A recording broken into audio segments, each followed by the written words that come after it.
وَلَئِنْ أَتَيْتَ الَّذِينَ أُوتُوا الْكِتَابَ، اور نبی اگر آپ ان کو دے دیں، کن کو؟ جو ان کو کتاب دی گئی ہے، یعنی کہ یہود و نصارہ، بِكُلِّ آیَةٍ، ہر طرح کی نشانی بھی اگر آپ ان کو دکھا دیں، مَا تَعْبِعُ قِبْلَتَكَ، وہ کبھی آپ کے قبلے کی پیروی نہیں کریں گے، وَمَا أَنْتَ بِتَابِعٍ قِبْلَتَهُمْ، اور آپ بھی ان کے قبلے کی پیروی کبھی نہیں کریں گے،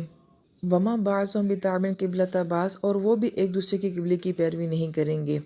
وَلَئِنِ اتَّبَعْتَ أَهْوَاءَهُمْ مِنْ بَعْدِ مَا جَاءَكَ مِنَ الْعِلْمِ، اور نبی اگر آپ نے ان کی احوا کی جو ہے وہ پیروی کی،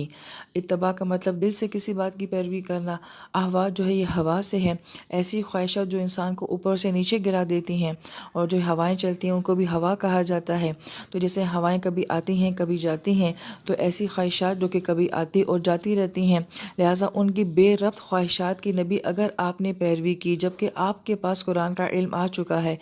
اِنَّكَ إِذًا لَمِنَ الظَّالِمِينَ، تو پھر نبی آپ بھی ظالمین میں سے ہو جائیں گے۔ اب یہاں پہ مخاطب تو نبی علیہ السلام ہے، لیکن نبی علیہ السلام سے ایسی کسی کمی کی تو توقع ہی ممکن نہیں ہے، لہٰذا یہ مخاطب تو نبی علیہ السلام ہے، مگر یہ سنایا امت کو جا رہا ہے کہ اگر امت نے جو ہے اس طرح کا عمل کیا تو وہ ظالمین میں سے ہو جائے گی،